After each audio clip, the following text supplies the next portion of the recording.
Bueno,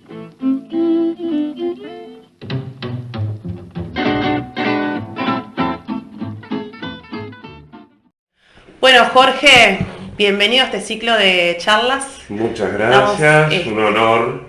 No, un honor para nosotros que nos haya recibido. Y bueno, este ciclo se llama Ellos lo hicieron. Estamos recibiendo a Jorge Schellenberg, un artista emprendedor que se prendió, a responder algunas preguntas, especialmente para muchos jóvenes emprendedores que nos siguen y siempre están como con la pregunta del millón, ¿no? ¿Se puede vivir del arte en Uruguay, no? Venimos como peleando con esa consigna de decir del arte no se puede vivir, ¿no? Acá es muy complicado. Bueno, entonces acudimos a los que están ahora, ¿no? En este momento, con las manos en la masa, con proyectos que fundaron proyectos, que trabajaron y que están en esto hace años, que nos puedan responder ciertas preguntas y desmitificar, ¿no? De cierta manera, derrocar, ¿no? Esa consigna de que del arte no se puede vivir. Jorge, me gustaría que te presentaras vos, que nos cuentes tus emprendimientos, en qué estás ahora. Muy bien. Bueno, yo me llamo Jorge, tengo 55 años, tengo 4 hijos. Ismael de 27, Sofía de 26, Julián de 16 y Clara de 14. Hoy soy director de la Sala Citarrosa desde hace 5 años. Llegué a través de un concurso público de méritos y oposición y de proyecto para eso. A su vez soy vicepresidente de AGADU, de la Asociación de Autores del Uruguay, que ahí llegué a través de elecciones, ¿verdad? Que se hacen cada 4 años, en una lista junto con una parte bastante grande de los músicos más conocidos que hay en la actividad, digamos. Están los Drexler, Nasser, Rada, Jaime, estamos apoyados por La Gente No Te Va a Gustar, de La Vela, Numa, Guachito Carrasco, o sea, un amplio espectro. Y es como una actividad más gremial, digamos, esa, ¿no? Antes de llegar a esto, trabajé en un montón de cosas. El primer emprendimiento que hice fue cuando era un niño y mi mamá no me quería dejar jugar al baby fútbol, entonces inventé un cuadro yo. El indicio del emprendedor, siempre arranca con un acto de rebeldía, ¿no? Bien. Vos sabés que yo creo que ser emprendedor necesariamente lleva un acto de rebeldía. Un no conformismo, por lo menos, ¿verdad? Un querer generar condiciones para que determinadas cosas ocurran, ¿verdad? Después, bueno, yo siendo muy joven empecé a trabajar, vendí libros, vendí discos, vendí pan, vendí medialunas rellenas con una canasta por 18 de julio, di clases de matemáticas, de inglés, empecé a dar clases de guitarra. En el año 83 soy uno de los muchos que fundamos el TUMP, el Taller Uruguayo de Música Popular, una época muy linda de fines de la dictadura, donde todo el mundo esperaba ansioso como una especie de primavera democrática. Sí. Y bueno, en el TUMP tomé clases, digamos, fui alumno, pero a su vez era uno de los del equipo de gestión. Después empecé a dar clases, también después fui coordinador general del TUMP de actividades, digamos. Me desvinculé muy en buenas, digamos, en el año 2003. En el año 2006, junto con Estela Mañón, en aquel momento de Alejandro Steinek, y con el apoyo de un montón de músicos, abrimos la Fundación Eduardo Mateo. La Fundación Eduardo Mateo abrió una escuela, a su vez, que yo dirigí hasta el año 2011. Sigo vinculado fundamentalmente desde lo afectivo, digamos, pero no más que eso. Di algunas clases hasta el año 2016, el año pasado, en un proyecto con Plan Ceibal, digamos, de la Fundación Mateo. Y a su vez en el año 2007 abrió un bar que quedaba abajo de la fundación, que se llama El Tartamudo, un bar de música, donde había shows de martes a domingo, un bar de música que tuvo sucursal en Punta del Diablo en el 2009 y en el 2010. En el 2010 nos fue muy mal. Perdimos una fortuna que yo no tenía, digamos, y se venía el cierre del bar y se generó a través de músicos, amigos, colegas, gente querida, un rescate del boliche. Se hizo un concierto en el Teatro de Verano que se llamó Queremos tanto al Tartamudo, donde tocaron 18 grupos musicales, entre ellos, a ver si me acuerdo, Rada, Buenos Muchachos, La Triple Nelson, María Castro, Pata Kramer, Dani López. Fue una cosa impresionante, ¿no? Yo canté con Mateo Bolsa y no paré de llorar. Y bueno, el Tartamudo no cerró, digamos, trabajé un año más hasta dejar con una socia que entró en ese momento, hasta dejarlo en cero, y ahí me retiré. Consideré que mi tiempo como dueño de bar había sido suficiente.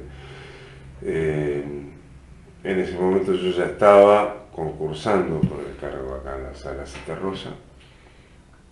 Fue un concurso que el llamado se hizo en diciembre de 2011 y yo fui confirmado como ganador del concurso en julio del 2012. Y empecé a trabajar acá efectivamente el 12 de agosto del 2012. Y bueno, básicamente esos son un pantallazo por algunas de las cosas que he hecho. Integro una red de programadores de música iberoamericana. Empecé con una primera invitación cuando todavía estaba en el bar a Colombia, a un encuentro iberoamericano que había.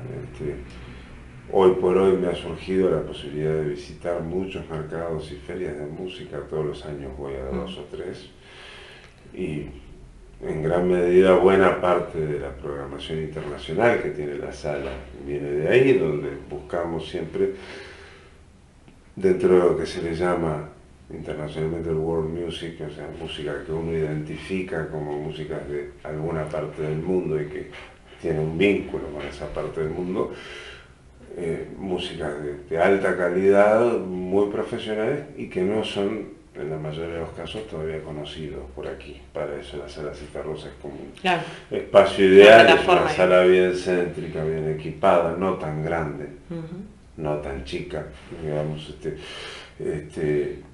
Y bueno, más allá de que la sala sigue siendo la casa, digamos, de la música uruguaya,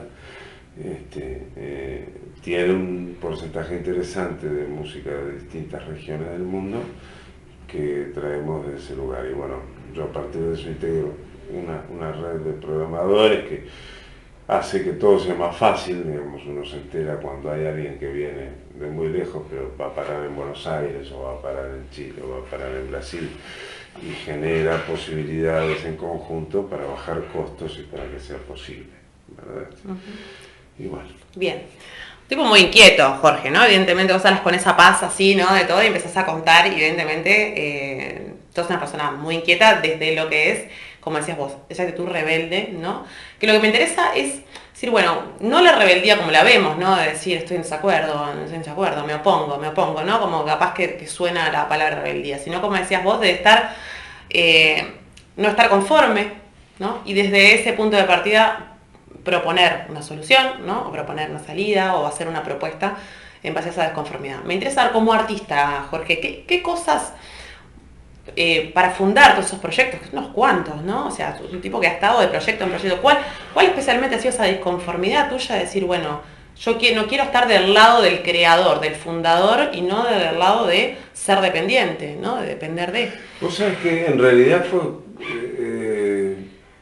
no fue tanto esa la dicotomía, digamos, si ser o no ser dependiente, más allá de que tuve mis trabajos como dependiente. Uno de los trabajos que tuve fue de adjunto a la gerencia de una empresa textil y aguanté 2 meses, ¿no? No solo porque tenía que ir de traje, sino porque no me sentía yo, digamos, ¿no? Pero más allá de eso, yo creo que más que la dicotomía entre ser quien maneja la situación o quien forma parte de ello, soy un jugador de equipo y trabajo con otros siempre.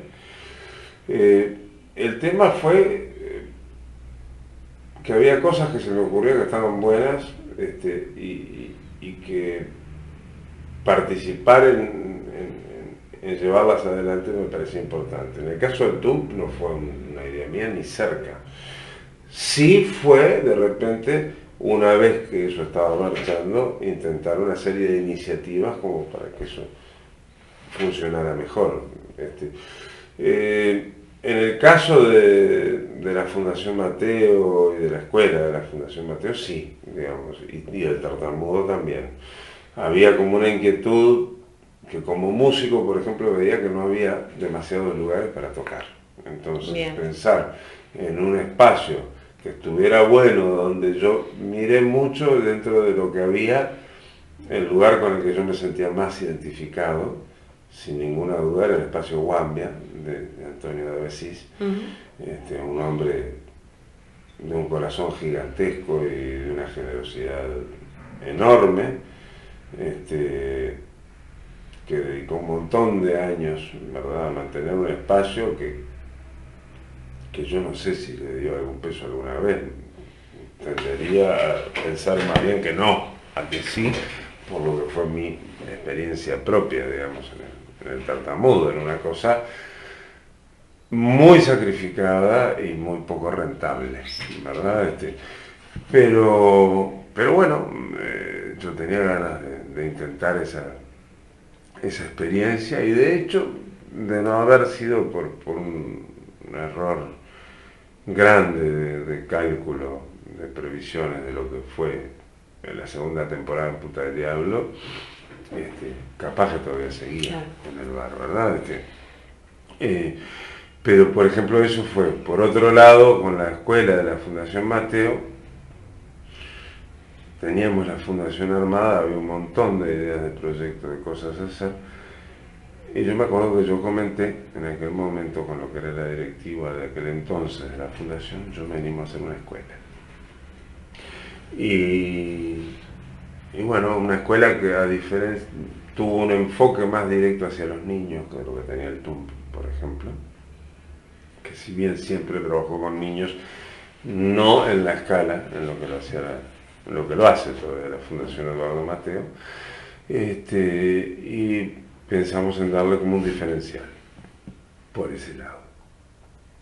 Y yo creo que siempre es esa cuestión es la desconformidad, pero no la desconformidad desde el enojo, claro, digamos, exactamente, sino la de decir esto no está, vamos a claro, vamos a de decir, no proponerlo. puede ser que no esté pasando esto. Exactamente. ¿Verdad? A veces, claro, a veces sale muy bien, a veces cuesta mucho, ¿verdad? Estas cosas no hay una fórmula y no es un café instantáneo que uno pone agua caliente, 2 cucharadas de azúcar, revuelve y ya está.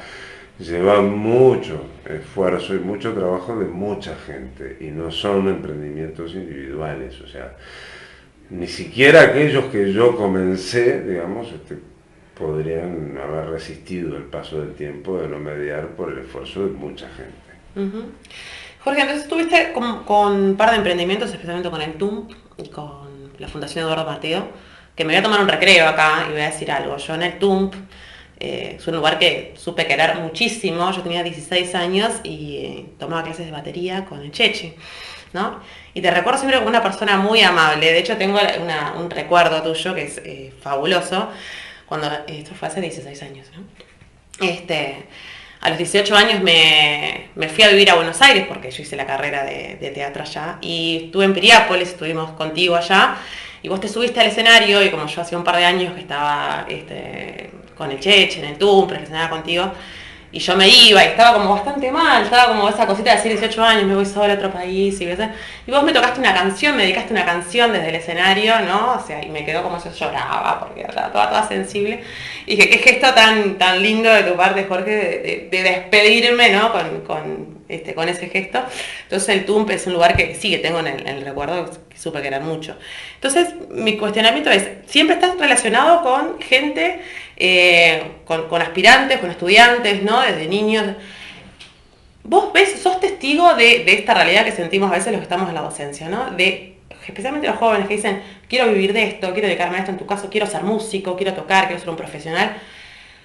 Que eso se empiece a retraer con el tiempo. Así, ¿qué pasa cuando se chocan con la realidad de vivir del arte acá, ¿no? La desmotivación o el decir, como nos pasa a nosotros desde el lugar del circo, decir, no, en realidad ya me vinieron a decir mi madre que olvídate, que estudie algo serio, o dije que quería vivir de la música y me dijeron que no, que de eso no se podía. ¿Qué pasa cuando ese sueño se empieza como a achicar? ¿Lo ves? Es como... Mira, a ver, todo depende qué es lo que se defina como vivir del arte. Uh-huh. Si vivir del arte es solamente lo que uno genera a través de su propia obra artística, es difícil. Claro que es difícil. Sí, pero no sé si se limita, sino que... Pero si nosotros englobamos dentro de vivir del arte lo que es la docencia vinculada al arte, lo que es la gestión vinculada al arte, lo que es, no sé, un montón de actividades que no son laterales, sino que son también una parte misma de la vida cultural y de la vida artística de una sociedad. Bueno, yo diría que hay muchos lugares para eso, ¿verdad? Gente que de repente se ha dedicado a ser técnico de grabación, gente que se ha dedicado a ser emprendedor de proyectos, gente que se ha dedicado a la docencia, hay como muchos ejemplos y gente que de repente va haciendo todo eso y paralelamente... No, que no se limita a una beta, ¿verdad? ¿No? O sea, el mensaje es vivir de lo que uno ama. Nosotros decimos arte porque, entonces, bueno... yo creo que hay mucho prejuicio, por un lado, mucho aquello de que, bueno, vos sos músico y ¿de qué trabajas? ¿No? Exacto. Pero también, y también hay una cosa que es real, y es que, bueno, vivir solamente de tocar, bueno, durante un buen periodo, a mí me tocó que mi principal ingreso, por ejemplo, venía de cantar, más que las clases o más que otras cosas, y otros periodos al revés. Ahora lo que puedo hacer cantando es casi aleatorio, digamos, por más que sigo cantando, porque si no me marchito. Pero es como, yo qué sé, ¿cómo decirte? En una sociedad es bueno que todo el mundo tenga la oportunidad de hacer lo que quiera. Después se da una selección natural, muchas veces vinculada no solo al talento, no solo al esfuerzo. Aparecen otros factores, a veces un tema de suerte también. No lo digo solo en el arte. ¿Cuánta gente empieza facultad de medicina y no la termina? ¿Cuánta gente quiere ser futbolista, por ejemplo, ¿no? Y queda más difícil todavía, por ejemplo, ¿no? Yo recuerdo escuchar estadísticas de que de los jugadores que entrenan a nivel juvenil, solo el 0,14% llegan a jugar profesionalmente en alguna liga importante. Ahí está el tema. ¿Alcanza con la formación artística solamente? Es uno de los temas que surgió con María, por ejemplo, la semana pasada, ¿no? Que ella decía, yo soy actriz, estudié de la vida para ser actriz, trabajo en cine, televisión. Cuando llegó la hora de tener mi propio estudio me di cuenta que necesitaba saber un montón de cosas que nunca me las habían enseñado, ¿no? Y que las tuve que aprender a los ponchazos, ¿no? O pedir ayuda en áreas que los artistas consideramos que no tienen que ver con nuestro trabajo y cuando llega el momento nos damos cuenta de que lo necesitamos. Bueno, ¿Qué herramientas, por ejemplo? De todo. Comunicaciones, gestión, saber armar un proyecto. Hoy por hoy yo te diría que todo lo que uno pueda aprender siempre ayuda, ¿verdad? Saber algo, bueno, saber más de música siempre, saber también de equipamiento, saber de algo vinculado al sonido o vinculado a todo lo que hay alrededor. Hay muchas cosas que uno no puede saberlas todas, o es muy difícil saberlas todas, pero todo aquello que uno pueda estudiar siempre es bienvenido. Aquella época del talenteo solamente, yo creo que se terminó. Se terminó. ¿Verdad? No alcanza con tener mucho talento. Claro, eso no. María de la Mayor decía, tuve que aprender a diseñar una página web, a manejar las redes sociales, sobre publicidad, sobre marketing, cosas que pensé que no eran necesarias en mi oficio artístico, porque estaba acostumbrada a estar arriba en el escenario, ¿no? Cuando llegó la hora de tener un emprendimiento me di cuenta que eso era una parte. Mi formación, mi talento como artista era una parte, la otra parte la tuve o que pedir ayuda corriendo o aprenderla a los porrazos, ¿no? Decir, bueno, tengo que saber hacerlo, tengo que aprenderlo, ¿no? Entonces, la pregunta es, ¿sentís que falta esa formación en la formación académica, ¿no? Del artista en general, del músico, del actor, falta esa formación? ¿Estaría bueno incorporar? Cada vez se está incorporando más, ¿no? Todavía no tenemos una escuela de música que abarque todo lo que sería popular, entre comillas, de un nivel terciario. Tenemos docentes que están en tal o cual escuela o que están en su casa que te pueden dar una formación a nivel del instrumento, digamos. Pero no hay algo como está la Escuela Universitaria de Música, por ejemplo, más vinculado al área culta, o como está la Escuela Multidisciplinaria de Arte Dramático, la EMAD, por ejemplo. No tenemos en música apuestas, digamos, desde lo privado todavía a una formación terciaria. Creo que de haberla, ese tipo de cosas son imprescindibles. Todavía, así como la gestión cultural es algo nuevo en este país, recién hay ahora un posgrado en gestión cultural de UDELAR y una carrera de grado en gestión cultural privada de CLAE. Uno se iba formando como podía, ¿verdad? Y por ahora es así en todas estas cosas. ¿Pero crees que hay un cambio, que hay como una conciencia mucho más plena de sin ninguna duda, porque además, para empezar, bueno, lo que es redes sociales y todo eso, cualquier millennial lo maneja espectacular, ¿no? Para mí, que soy un migrante con dificultades hacia lo digital, vivo pidiéndoles apoyo a mis hijos para que me desasnen un poco de cómo hacer esto o aquello. Pero uno ve que ya hay otro manejo, ¿no? Hay grupos que tienen una gran movida en distintos países y que su principal herramienta de difusión son las redes sociales, por ejemplo, ¿no? Igual está bueno en el caso de la música no olvidarse de la música. A veces pasa que uno se acuerda mucho de todo lo demás y sí, te falta, digamos, aquello que supuestamente fue el motor por el cual vos quisiste hacer todo lo demás, ¿no? Exactamente, a eso quería ir justo, qué bueno que tocaste por ahí, ¿no? Es decir, bueno, cuando un artista es emprendedor y tiene sus proyectos, cuesta, o en algún momento te cuestionás, no sé si miedo es la palabra, ¿no? Pero la posibilidad de que tu calidad artística se vea trastocada por el emprendimiento, ¿no? Es decir, ¿hasta qué punto nos consume decir, tenemos que prestarle más atención, de cuidarlo, no que tengamos miedo de patinar, sino decir, de cuidar la calidad artística o de cuestionarnos la calidad en pro del emprendimiento, ¿no? En realidad, el día tiene 24 horas nomás, uno no le da el tiempo para todo. Yo en este momento ahora, después de varios años, por ejemplo, estoy armando un espectáculo nuevo, pensando en el segundo semestre del año, pero le estoy voy muy despacito, dedicándole el tiempo que puedo. No es la misma situación que la década de los 90, donde yo tocaba todo el tiempo y salía de gira, hice giras por Europa, fui a tocar a Chile, Argentina y a Brasil. Ahora estoy pensando desde otro lugar.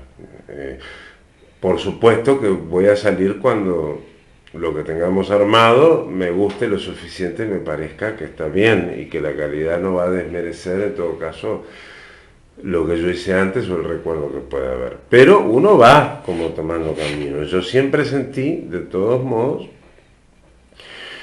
la gestión fue tomando cada vez más lugar en mi vida, porque ese también es el lugar donde yo siento que puedo hacer un aporte mayor. Yo soy músico y voy a ser músico hasta que me muera, pero soy un gestor también. Y de repente dentro de la barra, dentro de quienes estamos en la música, somos pocos los que trabajamos en gestión. Y siempre sentí que era un lugar desde donde yo podía dar una mano, donde podía aportar. Como músico a mí me gusta lo que hago, me gustan mis canciones, me gusta cómo canto, si no, no lo haría. Pero soy un músico más, no soy un músico de esos que cambian la música de un país, ni muchísimo menos, ¿verdad? Soy un músico que disfruta de lo que hace, que le encanta lo que hace, que lo hace con mucho amor y que pone mucho esmero, pero digamos, músicos de antes y después son poquitos, ¿verdad? Rada, Hugo, Mateo, Dino, Mandrake, de repente, o sea, pero yo soy un continuador, digamos, con una visión personal de algunas cosas, pero sin embargo creo que desde la gestión sí, yo tengo como una mirada interesante que me la da el ser músico también, y el haberme forjado, digamos, en esto de ensayo y error, en haber sido docente, trabajé en secundaria muchos años dando música, en colegios privados también, y disfruto mucho de todo eso también. Entonces creo que hay un balance donde cada uno sabe hasta qué punto se va dejando llevar hacia un lugar o toma partido deliberadamente por ir hacia ese lugar, ¿verdad? Y no es que descuide, sino que, bueno, le dedica el tiempo que decide dedicarle a una cosa y a otra. Jorge, uno de los temas que surge siempre, ¿no? Trabajando desde el programa Artista Emprendedor, que trabajamos con aspirantes de artistas o con artistas que están como queriendo tener sus emprendimientos, y en este ciclo de charlas mismo, que nos dio la posibilidad de hablar con otros colegas, ¿no? La pregunta que surge o el cuestionamiento, ¿no? Con ellos, me cuesta ponerle valor a mi trabajo, ¿no? María nos decía, me cuesta cobrar una cuota o reclamar un pago, o como artista para un show me cuesta, ¿no? ¿Por qué no? ¿Qué pasa, no? Entonces surgió esta cosa de María, decía, yo que el dentista no se me ocurre pasar la gorra o irme sin pagar, ¿no? O sea, ¿por qué los artistas nos cuesta valorizar económicamente? ¿Cuál es el miedo? ¿No? El miedo, o no sé, que para usar, por el tema de la plata. ¿Qué pasa con la plata? Somos parte de una sociedad. Porque la necesitamos, ¿no? La plata, como cualquier trabajador y que honra su oficio, la necesitamos para seguir ejerciendo. A ver, voy a hacer una comparación con algo mucho más fuerte y más duro y más complicado. El machismo y la violencia de género existen porque hay una cultura patriarcal terrible. Y dentro de esa cultura patriarcal están no solo estamos los hombres, como los tipos que somos en general quienes nos ponemos más violentos o quienes ejercemos toda esa situación horrible, digamos sino también las mujeres, desde algún lugar, ¿verdad? Aceptando determinadas reglas de juego o no revelándose a veces. Hay muchas que se revelan hoy por hoy y hay, bueno, toda una situación Sí, hay una actitud muy permisiva, ¿no? triste y muy horrenda que hay que cambiar, ¿verdad? De algún modo, y yo siento que somos muchos quienes estamos bregando por un cambio en eso, ¿verdad? En el arte nos cuesta aceptar que lo que nosotros hacemos es un trabajo. Hay como una idea generalizada, más parecida a esa canción horrible de los Decadentes, ¿no? Que dice: yo no quiero trabajar, no quiero estudiar, quiero tocar la guitarra todo el día, que la gente... Bueno, esa es la imagen que mucha gente tiene del músico, por ejemplo. Pero porque el músico o el artista en Y sí la porque propaga. hay algunos que todavía compran eso. Y porque de repente también aparece gente dentro del pelotón que no se esfuerza lo suficiente, que no estudia lo suficiente, que no se dedica lo suficiente, que igual quiere un reconocimiento como si lo hiciera, ¿verdad? Pasa lo otro también, pasa de que se rompe el lomo y trabaja como loco todo, y no es fácil, ¿verdad? Todos acá en la Tierra, todos los seres humanos necesitamos reconocimiento, por lo que sea. Sí, pero aún El que así... es artista tiene un ego más grande que otras personas, ¿verdad? Y esa necesidad de reconocimiento es mayor. Pero sin embargo hay también un tema de autoestima bajita, donde todavía a los músicos o a los artistas en general nos cuesta valorizarnos Mi trabajo vale como tanto. trabajadores, ¿verdad? No solo ya monetizarlo, decir vale tanto, sino aceptar que tiene un valor determinado, ¿verdad? Hay gente que de repente directamente asume el hecho de trabajar en otra cosa y vivir de otra cosa y tomarlo como un hobby, que eso es una posibilidad muy legítima, ¿verdad? Yo creo, por ejemplo, que la música mejora la vida de la gente en general y que está bueno cantar o tocar algún instrumento, así como está bueno hacer deporte y no todo el mundo va a ser forlán. Bueno, pero pasa que el que decide vivirlo como un hobby después te dice del arte no se puede vivir o de esto no se puede vivir. Ahí hay una decisión, pero ¿no? hay una decisión, por un lado a veces hay una situación de que no se puede, no todo el mundo logra, es lo que hablábamos, y a veces no tiene que ver ni con el talento ni con el esfuerzo, a veces puede tener que ver con el talento, a veces puede tener que ver con el esfuerzo, como yo decía hace un rato, pero a veces no. Hay casos concretos de músicos que se han muerto en la miseria más absoluta, y que bueno, como la muerte es un sponsor bárbaro, después de muertos, su obra empieza a trascender. Mateo, el príncipe, ¿verdad? Podemos encontrar más, digamos, seguramente. Ahora,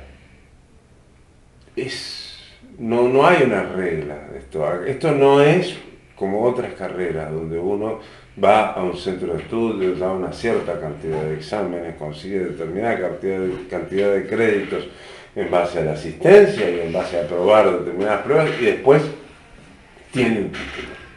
Acá es más complicado porque lo que uno vaya a estudiar depende todavía en gran medida de uno y de las ganas que uno tenga y de salir a encontrar a aquellos docentes que uno cree que le van a aportar, ¿verdad? Lo que necesita, y el conseguir el trabajo también. Montevideo es una ciudad que tiene una vida cultural muy importante, ¿verdad? Mucha de la gente que hace esa vida cultural son militantes de la cultura, no son gente que logre vivir solamente de eso que está haciendo por la cultura. No, pero hay también una diferencia entre lo que vos decías al principio, ¿no? El salir a conseguir o el ser un creador de, como decíamos, que es más inherente a esa actitud rebelde con la que empezamos a que hay una rebeldía en la que uno dice no puede ser que esto no exista, entonces voy a crearlo. Sí. ¿No? A eso me refiero, ¿no? A esa que no es solamente inherente a ser artista, como decíamos, puede ser en cualquier oficio, ¿no? El decidir, buscar, conseguir o el ser un creador, ¿no? Que para mí la cosa pasa por tratar, dentro de lo que esta sociedad que es tan difícil para todos, no para los artistas, para todos, muy especialmente para la gente joven, pero también para los viejos, por ejemplo. O sea, tratar de vivir creativamente, ser creativo en la vida de uno. Y eso no significa por estar inventándose un camino distinto o cambiar de ómnibus cada vez que uno va a ir para el mismo lugar, sino en el enfoque, en la cabeza saber que uno resolver. pone, ¿verdad? Y en el disfrute, y por otro lado, bueno, una de las revoluciones culturales más importantes que ha habido en nuestro país, yo creo que vino del fútbol y la dio Tavares, como cambio de cabeza, ¿no? Hay una frase del maestro que yo le digo a muchos músicos jóvenes que vienen y es: el camino es la recompensa.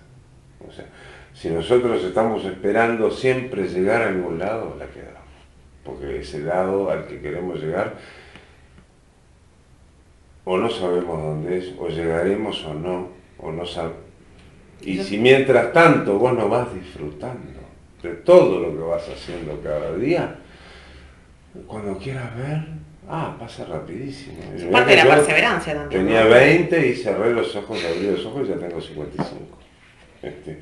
Pasa rapidísimo todo. Entonces, yo creo que el amor y el disfrute que uno logre poner, porque no es tampoco que sea tan fácil, creo que la vida es eso, uno viene a tratar de aprender a ser feliz, de algún modo. O sea, en la doctrina judeocristiana hablaban de que acá se viene a sufrir. Bueno, a mí me gusta pensar que uno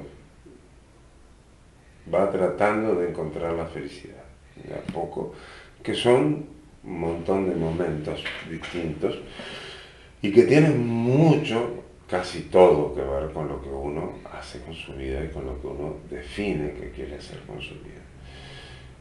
Y con lo que uno logra disfrutar de las cosas que le van tocando en la vida. A mí me encantaría pesar 30 kilos menos. Se puede. Sí,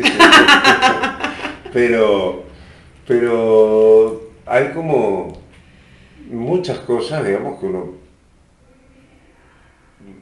va a poder hacer y muchas otras que va a tener que aceptar que no, digamos. Entonces, bueno, hay que ver cómo uno va aprender a soltar también un poco, ¿no? Balanceando todo eso. Jorge, y a nivel volviendo al tema de los emprendimientos, técnicamente hablando, ¿no? ¿Considerás que Uruguay es un país, no sé si amistoso es la palabra, a la hora de emprender un proyecto, ¿no? Es decir, bueno, abrir un bar, abrir una fundación, una academia. ¿Cuáles fueron los mayores obstáculos que tuviste que pasar, ¿no? Que a pesar de, tuviste tu emprendimiento, lo manejaste, pero ¿qué pasa? Que eso es uno de los medios que genera el artista, ¿no? Que decir, bueno, pero es complicado, tengo mucho papeleo, preciso plata. Vos que ya pasaste por ahí, ¿cuáles son los mayores obstáculos que enfrentás? Siempre hay un tema económico, siempre. Siempre hay un tema económico, hay un tema de mercado pequeño, ¿no? Yo pensando, por ejemplo, en la música uruguaya, en general, yo creo que la posible supervivencia de la música uruguaya y mejora de las condiciones de vida de los músicos pasa por ampliar el mercado, por no quedarse tocándoselo acá, por el hecho de lograr, como, bueno, ya afortunadamente hay unos cuantos músicos que han logrado, generar no una salida a tocar puntualmente a algún lado, sino una continuidad, ¿no? Abrir un mercado de trabajo. Uruguay es un país cuyo crecimiento poblacional está detenido en el tiempo de hace un montón de años, con una población envejecida, ¿verdad? Con poca gente en edad de trabajar. Por ejemplo, si vos sacás los jubilados y los niños, la masa, el porcentaje de gente que estamos trabajando y sosteniendo de algún modo la economía del país es muy pequeño porcentualmente en relación a otros países. Por eso es un país que tiene tantos impuestos también. Porque de algún lado tiene que salir la plata, digamos, para todo lo que es público. Por ejemplo, que después es otro tema si eso se gasta bien, se gasta mal, se gasta más o menos. Eso es otro tema. Pero hay una realidad, digamos, de que este es un país con una bajísima natalidad, una gran longevidad, ¿verdad? Y donde, bueno, cada vez es mayor el porcentaje de gente que se jubiló o se retiró en relación a la gente que está activa, por ejemplo. Ese es un problema no para una empresa, es un problema estructural del país, para todo lo que uno haga, para lo que sea, ¿verdad? Es un problema grave para el ministro de Economía, para empezar, digamos, ¿no? Pero después, bueno, es un país donde en los últimos años se ha hecho, o se ha puesto mucho dinero para la cultura, pero todavía yo creo que no está muy claro por dónde se va la cosa y por dónde generarla. Entonces, todavía nos está faltando un proyecto cultural, por ejemplo, global como país, que ayude a los emprendimientos culturales, que es de lo que yo puedo hablar, digamos. Pues incluso el bar que yo tuve estaba pensado desde una cabeza de emprendimiento cultural mucho más que de una empresa. No era un bar como otros bares, digamos. Tenía márgenes chicos, digamos, se manejaba de otra manera. Tenía muchas cosas que, bueno, que sí, que forzosamente tuve que aprender y que me costaron y que seguramente si hubiera tenido una cabeza más empresarial pura y dura me habría ido mejor, ¿verdad? Pero creo que pasa por ahí. No es un país fácil para emprendimientos por las características generales del país, ¿verdad? Más allá de cualquier otra cosa. Pero se puede. Y sí. ¿Qué opinas? Que no hay otra, es como el que le dijeron patria o muerte, mejor patria, ¿no? O sea, hay que seguir pudiendo. El tema es siempre pararse y pensar, respirar hondo cuando la situación se pone difícil y decir, bueno, a ver, uno por qué está haciendo lo que está haciendo, por qué, qué es lo que uno estaba buscando, bueno. Y en base a eso y a esas preguntas que uno se tiene que hacer todo el tiempo, y yo me las hago todavía bastante seguido, juntar y encontrar fortaleza para seguir adelante y buscar justamente en ese camino todos los días dónde está la recompensa, dónde está el disfrute. Si uno va a esperar a estar consolidado como vaya uno a saber qué, y ahí sí va a ser duro. Voy a hacer una pregunta, como para ir, una pregunta que surge un poco de trabajar también en la interna con artistas, ¿no? No gusta a veces mucho escuchar esto, pero bueno, no estoy acá para decir lo que quieren escuchar a veces. ¿Qué pasa dentro del mismo entorno artístico, no? O sea, ¿sentiste alguna vez, no sé, el castigo, ¿no? O el prejuicio de decir, ah, bueno, vos te interesa, tenés una empresa, ¿no? Te interesa la plata, yo no sos artista. Se siente mucho, duele mucho, genera una especie de vergüenza que la hemos sentido, la hemos muy latente, ¿no? De decir, ah, vos no sos artista, vos lo que te interesa es la plata. ¿Sentiste ese prejuicio en algún momento? ¿O ese castigo? ¿O esa mirada ajena que te está juzgando por optar por otro camino? De repente no con esos términos exactamente, pero sí. A ver, el colectivo artístico es un colectivo integrado por seres humanos que padecemos las mismas miserias, virtudes y pobrezas, mezquindades y cosas lindas que otros colectivos, ¿verdad? Dentro de lo que es un colectivo artístico hay mucha generosidad, hay mucha solidaridad, pero también muchas veces hay resentimiento, muchas veces hay tristeza que genera otro tipo de sentimientos que no están buenos, ¿verdad? Había una frase de Benedetti que decía que lo único que se perdonaba menos en Uruguay que el fracaso era el éxito. Exactamente. Habría que definir qué es éxito y qué es fracaso también, ¿verdad? Yo creo que esos tótems, digamos, han ido cayendo también, ¿no? O sea, yo no creo en el éxito como una cosa ascendente permanentemente hasta el cielo y las estrellas, creo que no existe eso. ni creo que todo sea un continuo fracaso. Creo que todos vamos haciendo camino al andar y le vamos errando y vamos acertando. Y bueno, en la medida en que logremos promediar, digamos, una situación un poco más favorable, podremos decir que estamos triunfando, de algún modo. Y estar triunfando sería, en mi caso, y lograr ser feliz con lo que uno hace. Y tus fracasos, ¿no? Así, entre comillas. ¿Cómo los ves hoy en perspectiva, ¿no? Bueno, a ver. Lo que tú consideres fracaso, sí, ¿no? Obviamente. Y yo qué sé. Que todos los pasamos, ¿no? Sí, sí. Y en un 90% o en un 95% son culpa mía. Han sido errores míos de percepción de una situación, por ejemplo. Errores de cálculo, digamos. ¿Y qué valor tienen hoy, no? Aprendizaje. Nunca te frenó, nunca... Y uno, hay momentos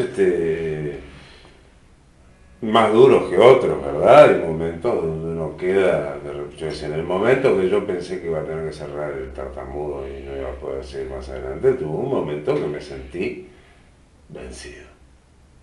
Y que puse en mi Facebook, se murió el tartamudo gracias a todos los que ayudaron, no a que se muriera, sino a todos los que ayudaron en algún momento, ¿verdad? Al otro día tenía 500 mensajes, por ejemplo, ¿no? Y a partir de eso empezó como a surgir de a poco una puntita y a mí me fue volviendo la vida al cuerpo, pero yo estaba como los mineros chilenos, varios metros bajo tierra. Hoy, bueno, yo creo que fue un disparate lo que hicimos en Punta del Diablo con dos amigos queridos más. No tuvimos claro la medida de cuánta gente podía estar dispuesta a pagar una entrada para ver un espectáculo de música. No hicimos un costeo adecuado, por ejemplo, de lo que iba a salir todo. Fue una cosa, ¿no? Sí, arriesgarse sin medir. Nos encantó y fuimos para adelante. Y bueno, hay que ser un poco más... ¿Pero te queda esa cosa igual de mejor haberlo hecho? ¿Que haberte quedado con la duda si no lo hubieras hecho? ¿No te pasa eso de decir, bueno, a ver, capaz que nunca lo hubiera hecho y hoy estaría con otro cuestionamiento? No me lo planteo, ¿sabes? Porque no existe igual esa posibilidad de no haberlo hecho. Ya lo hice. Lo que puedo ver es que, por ejemplo, adquirí mucha experiencia y que seguramente no hubiera podido acceder, por ejemplo, a este trabajo que tengo hoy como director de la Sala Citarrosa, si no hubiera tenido antes el tartamudo, donde programé 1000 y pico de shows en 4 años. Claro. ¿Verdad? Entonces creo que por ahí es por donde pasa la cosa. Perfecto. Jorge, ¿qué le dirías, ¿no? Especialmente a los jóvenes emprendedores que están con esta ilusión de vivir de lo que aman, sea lo que sea, ¿no? Más allá de... ¿Qué les dirías? ¿Cuál es tu mensaje para todos esos que a veces se desmotivan y que viven con eso así, bueno, no, acá en Uruguay esto no voy a poder? La impaciencia está buena en la medida en que signifique no caerse, redoblar esfuerzo, formarse, estudiar, buscar caminos. Pero hay que tener también paciencia y ser consecuente. Nada surge a los 10 minutos. Y esto no es una cosa donde uno va a 2 clases de guitarra y ya trata de conseguir un toque. Digamos, lleva más tiempo, ¿verdad? Entonces, así como otros jóvenes están dispuestos a bancarse 5, 6 años, 10 años estudiando para poder ejercer de algo que quieren, bueno, la música te permite empezar a ejercer de algún modo antes, pero no es tan inmediato que te dé comer, ¿verdad? Entonces hay que irla buscando, tener paciencia, tener ganas y sobre todo ir disfrutando lo que uno hace cada día. Bien. Gracias, Jorge. Un placer. Muchísimas gracias por participar de este ciclo.